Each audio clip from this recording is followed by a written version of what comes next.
네, 안녕하십니까. 이재필입니다. 자, 연휴가 좀 길었죠. 연휴 기간 동안 뭐 잘 보내셨는지 모르겠습니다. 자, 뭐 우리가 쉬는 동안 연휴 기간 동안 뭐 여러 가지 좀 일이 좀 있었죠. 일단 뭐 북한 쪽 관련해 갖고는 그동안 좀 설랑설레가 좀 많았었죠. 뭐 죽었다, 살았다, 뭐 멀쩡하다, 뭐 식물인간이다.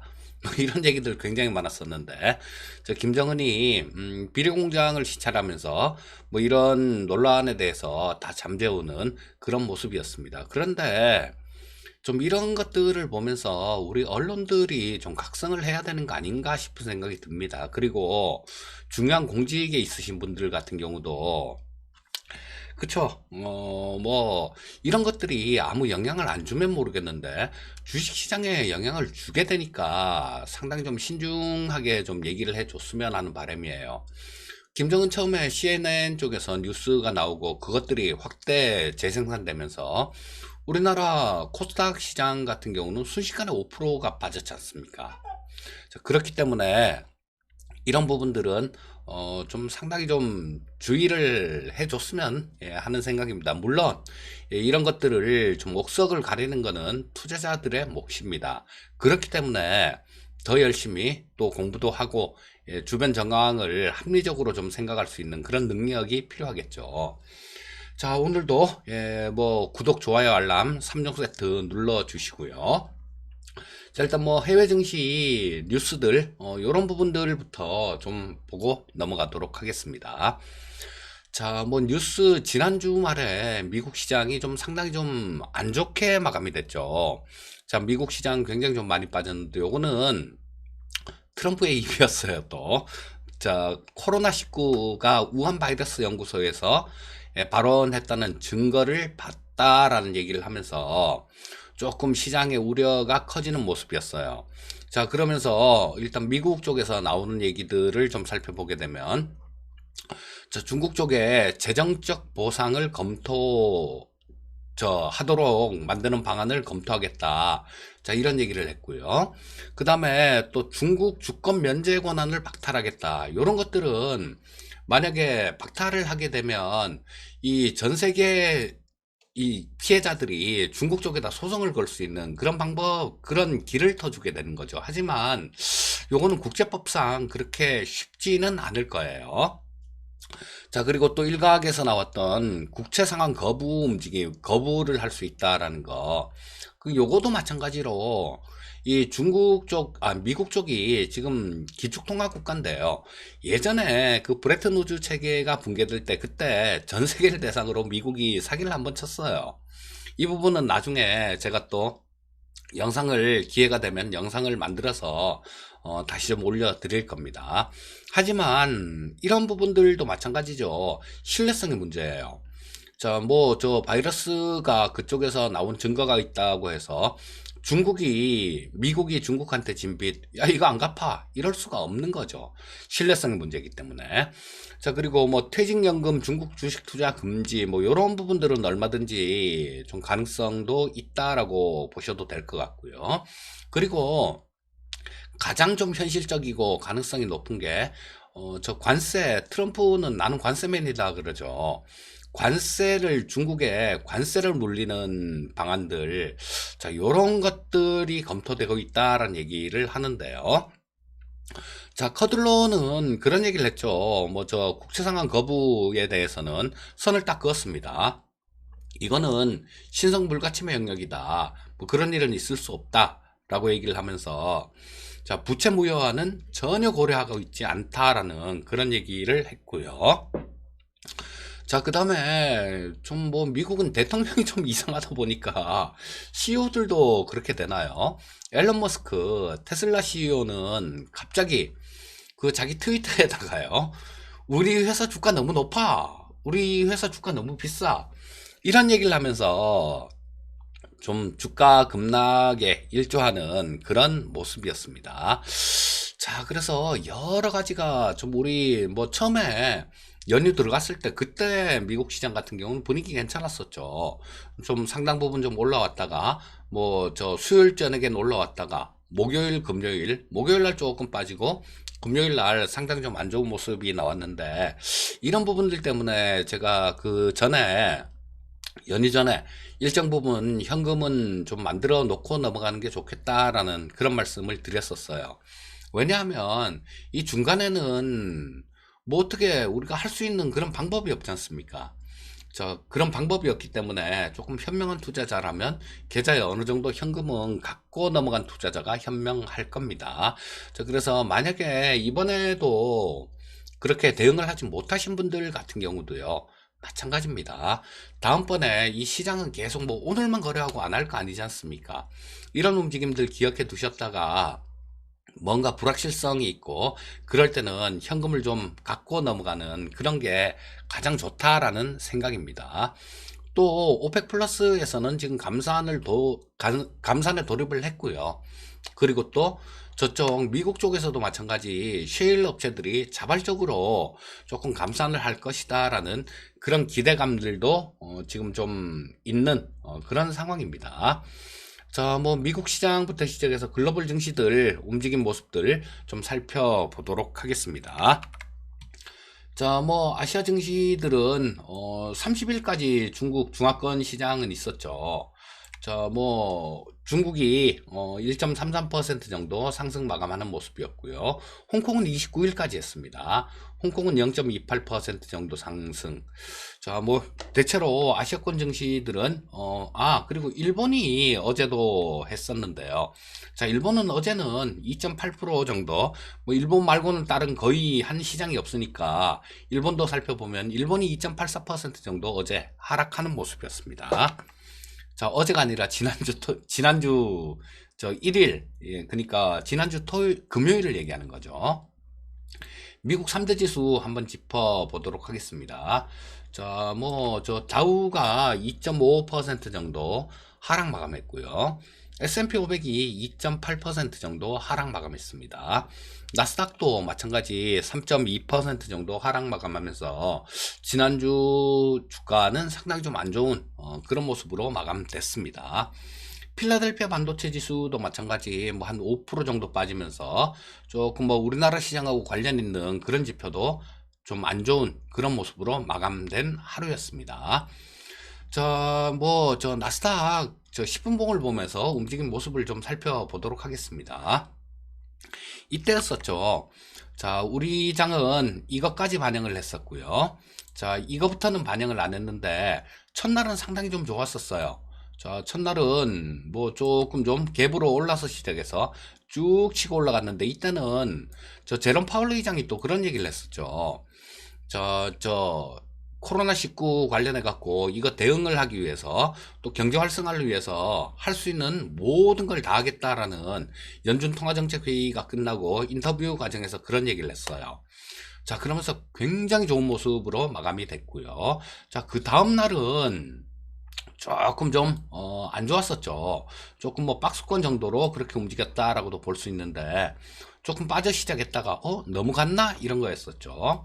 조금 빠져 시작했다가 뭐 하루 종일 특별한 그런 힘을 받지 못하고 좀 마감하는 모습이었고, 지난주 토요일 같은 경우는, 금요일 같은 경우는 갭으로 뚝 빠져서 시작했죠. 갭으로 쭉 떨어져서 시작해서 뭐 살짝 반등 시도를 하는 둥 마는 둥 그 정도 모습이었는데, 그랬다가 재차 계속해서 장중에 밀렸다가 뭐 제대로 된 반등 시도 자체를 하질 못하고 마감되는 그런 모습이었습니다. 시장의 움직임 자체는 상당히 조금 무거운 그런 모습이었다, 이렇게 보시면 되겠죠.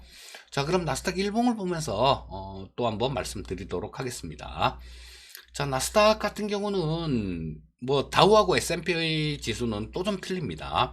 하지만 나스닥 기준으로 보게 되면 상당히 좀 반등을 강하게 급등했다가 여기서부터 굉장히 강하게 급등을 했죠. 조금 눌러주는 과정이다라고도 이해할 수 있을 텐데요. 밑에서 조금 받치는 부분들도 조금 있어요. 밑에서 받치는 부분들도 조금 있기 때문에 일단 뭐 한 번 정도 더 빠지면 뭐 단기적인 반등 나올 수 있는 그런 자리는 된다라고도 보실 수 있겠습니다. 그럼 우리 지난주에 있었던 국내 증시 수급 동향 한번 짚어보도록 하겠습니다. 자, 국내 증시 수급은 지난주 금요일 같은 경우는, 자꾸 금요일이라네요. 자, 지난주 연휴 전에 같은 경우는 괜찮은 모습이었어요. 자, 개인 투자자가 좀 매도를 하고 한 4,870억 정도를 매도했죠. 그리고 오랜만에 또 외국인들이 한 2,349억 정도를 순 매수해주는 모습이었고요. 자, 그 다음에 기관 쪽에서도 2,522억 정도 순 매수하는 모습이었습니다. 자, 연기금 쪽을 살펴보게 되면 연휴 들어가기 전에도 약 1,400억 정도를 매수를 하면서 이 결과적으로 코스피 시장이 코스닥 시장보다 상당히 강한 그런 움직임을 나타내는데 일조를 한 모습이었어요. 자, 뭐 거래소 시장 수급은 연휴 전엔 괜찮았고요. 코스닥 시장은 조금 그랬죠. 예, 코스닥 시장은 뭐 0.04% 정도 강보합 정도로 마감이 됐는데요. 개인이 한 600억 정도 사고 외국인 220억 매도, 그 다음에 기관이 381억 정도를 매도하면서 뭐 뚜렷한 수급의 방향 힌트를 얻을 정도의 그 정도의 수급은 나오질 않았습니다. 자, 뭐 저 연휴 전에 좀 코스피 시장이 강했던 거는 연기금의 힘이었다. 이렇게 보시면 되겠죠. 자, 선물 시장 보시게 되면 선물 시장도 특별한 그런 동향은 없었어요. 자, 이게 저 뭐 한 700억 매수, 외국인들 750억 매도, 그다음 기관 386억 매수. 자, 선물 시장에서 1,000억 정도는 정말 뭐 몇 분만 해도 왔다 갔다 할 수 있는 물량이기 때문에요. 자, 뭐 그렇게 큰 그런 모습은 아닙니다. 자, 그래서 뭐 선물 시장도 특별한 동향은 없었던 그런 모습이었고요. 자, 옵션 시장 보시게 되면 외국인들은 저 콜옵션을 2억 정도 매수하고 풋옵션을 53억 정도를 매도했죠. 자, 이 외국인들 같은 경우는 그날 포지션만 봐서는 그 전에 그 일단 정리를 하고 어떤 싸움을 하려는 그런 모습은 아니었어요. 금융투자 쪽은 콜 22억 매도, 풋 35억 매수. 자, 약간 반대 방향인데 이들도 마찬가지입니다. 지금 4월물이 워낙 큰 판이었어요. 워낙 큰 판이었기 때문에 자, 큰 판이 지나가고 난 다음에는 옵션 시장에서는 그러고 보니 저 옵션 만기도 얼마 안 남았네요. 자, 이 부분을 조금 봐야 될 것 같은데 일단은 그런 모습이었습니다. 자, 지금 뭐 외국인들 같은 경우는 뭐 싸움 푸는 모습, 금융투자도 마찬가지 그렇게 싸움을 하고 싶은 강하게 드라이브를 걸고 싶은 그런 생각은 없는 걸로 그렇게 볼 수 있는 수급일 것 같습니다. 자, 그러면 저 국내 증시 저 10분 봉을 보면서 또 그다음 1봉을 보고 10분 봉을 보면서 투자 전략을 좀 말씀드리도록 하겠습니다. 자, 우리나라 시장 저 코스피 10분 봉이에요. 자, 보시게 되면 연휴 전에 굉장히 좀 강한 모습으로 쭉 들어올렸습니다. 쭉 올렸다가 뭐 1957포인트 정도까지도 올라오는 모습이었는데요. 자, 뭐 그랬다가 연휴에 대한 아무래도 이런 것들은 상승 탄력을 줄인 거는 연휴에 대한 두려움, 뭐 불확실성에 대한 두려움, 이런 거였다라고 보시면 될 거예요. 자, 옷장 들어서는 조금 조정받은 후에 뭐 특별한 움직임 없이 옆으로 이렇게 좀 횡보를 하는 그런 모습으로 마감된 하루였습니다. 자, 뭐 우리도 마찬가지 뭐 그런 전략을 조금 연휴 전에는 수립해 드렸지만요. 어느 정도 현금은 보유하고 있어야 된다라는 그런 말씀을 드렸지만 자, 지금 오늘도 마찬가지일 것 같아요. 자, 일봉을 보시게 되면 자, 오늘이 지나고 나면 내일 또 휴일입니다. 내일은 어린이날이라서 휴장인데요.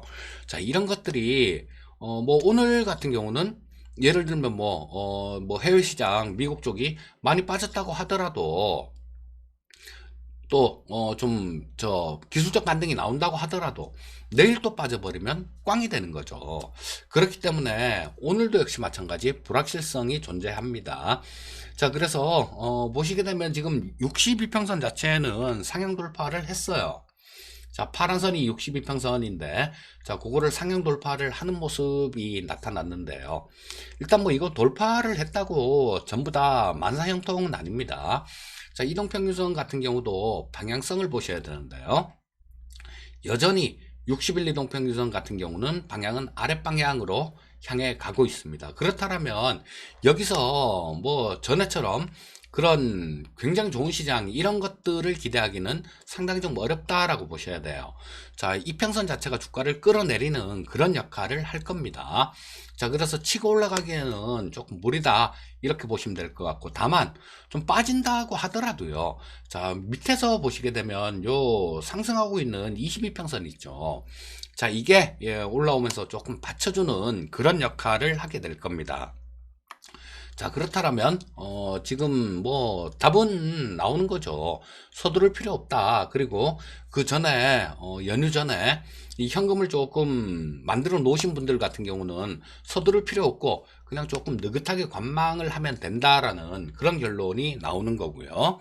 또 마찬가지로 지금 뭐 주식을 제가 아무리 그런 말씀을 드려도 잘 안 되는 게 이 개인 투자자분들이 가장 안 되는 부분들이 그런 부분들이에요. 계좌에 현금 있는 걸 못 두고 보지 못한다라는 겁니다. 뭘 사도 사야 직성이 풀리는 게 개인 투자자분들의 특히 좀 초보 영역에 있는, 하긴 뭐 초보뿐만 아니라 중수 이상 되셔도 거의 그러시더라고요. 근데 그게 가장 극복해야 될 가장 큰 그런 장애물일 겁니다. 자, 1년 365일 내내 장이 굉장히 좋다라면 풀배팅 하는 게 맞겠죠. 하지만 우리가 경험상도 그렇고요. 시장이 1년 365일 내내 계속 좋을 수만은 없습니다. 그렇기 때문에 경우에 따라서는 계좌에 현금도 두고 시장을 관망도 하고 그렇게 대응을 하셔야 돼요. 그래야 가장 효율적으로 수익을 낼 수 있는 그런 것들이 있습니다. 자, 뭐 지금 현금 하나도 없으신 분들 같은 경우는 오늘이라도 조금 현금 비중은 조금 만들어 놓는 게 좋습니다. 그리고 현금 있는 걸 손해라고 생각하지 마십시오. 자, 주가가 만약에 이렇게 올라가는 경우를 보더라도요, 보유하고 있었던 주식보다 그때는 더 탄력이 있는 그런 종목들을 잡을 수 있는 기회가 되는 거예요.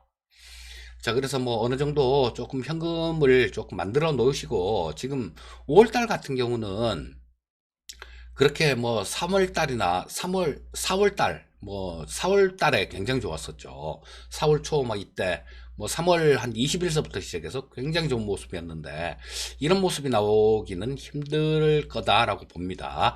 자, 그래서 조금 현금 조금 만들어 두시고요. 차분하게 일단 뭐 오늘 같은 경우도 좀 현금 좀 만들어서 느긋하게 시장을 지켜보시면 좋겠다. 이렇게 말씀드리고 싶습니다. 자, 그래서 일단 뭐 잘 챙겨 보셔야 될 것들은 수급을 잘 챙겨 보셔야죠. 수급 잘 챙겨 보시고, 그리고 또 뭐 트럼프가 저 떠들어대는 이유가 중국 때문이다 이렇게 떠들어대는 이유가 저 조 바이든한테 지금 여론조사 결과에서 지고 있어요. 그렇기 때문에 요런 부분들도 그 중국 때리기는 계속 될 것 같아요. 자, 그래서 일단 뭐 당장 그게 크게 좀 뭐 지속적으로 계속해서 영향을 주는 그런 사안은 아닐 겁니다. 왜냐하면 지금 자기 앞가림이 문제니까요. 앞가림부터 하고 봐야 되니까 뭐 그렇겠지만, 일단 뭐 시장 자체도 저 있는 위치, 주가가 위치하고 있는 그런 부분들도 일단 뭐 그렇게 공격적인 매매는 바람직하지 않은 그런 상황이다. 이렇게 말씀드리겠고요. 자, 뭐, 예, 오늘도 좀 여러 가지 말씀을 좀 드렸는데요. 자, 징검다리 연휴 전에 거래일입니다. 자, 현명하게 잘 대응하시고요. 항상 성공 투자하시기 바라겠습니다. 자, 저는 또 내일 모레 아침에 데일리 아침 시황으로 찾아뵙도록 하겠습니다. 감사합니다.